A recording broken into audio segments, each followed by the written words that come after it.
Hi Professor, I'm Jennifer Apple and today I will be doing a video of my lab 4, which is latent heat and specific heat. We are going to see about when ice melts and what it does, what the temperature does, and then we are going to boil some water and see how the temperature goes with that. I have already completed my lab, but I am going to show you my setup. Here is my beaker that has my test tube with the water that has melted in it. And I do have to apologize because I had to modify or be creative due to an accident of my thermometer. My husband opened the freezer door and knocked out my thermometer and it broke and shattered everywhere. Luckily, I had an extra one. Here is all my lab work. Here is the water that I used to put in there, along with the dropper to put 1.5 mils of water in there. And then we're gonna go in the kitchen, and I do apologize for the noise because I have kids. This is the pot that I used. Has half of water. Of course, it's already cooled down by now because, like I said, I completed my project already.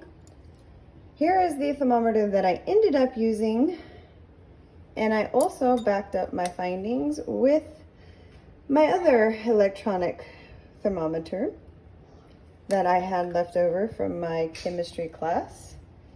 And when I heated it up, it actually did not reach a full 100 degrees when it was boiling. It actually only made it to 99.5, I believe, at the 5-minute mark, which is odd. But this is my cooking setup that I had today. And there's my freezer that I used. But also, I hope it doesn't matter. But that thermometer does not have one of these, so I hope that doesn't matter. And I'm not sure if I got a good temperature reading with this project due to my thermometer being broken. I'm hoping it did, but it seemed to work just fine. And I also have a little paper towel in there due to I could not get the test tube to stand up, so I just pushed it up against the test tube to help it stand up straight. And it was actually pretty amazing to watch the temperature because I did not know that the temperature would slowly rise. And then when it went into the phase change, it stopped at 2 degrees and did not move for another 10 minutes. And then that is when it jumped to about 7, which was pretty awesome to watch.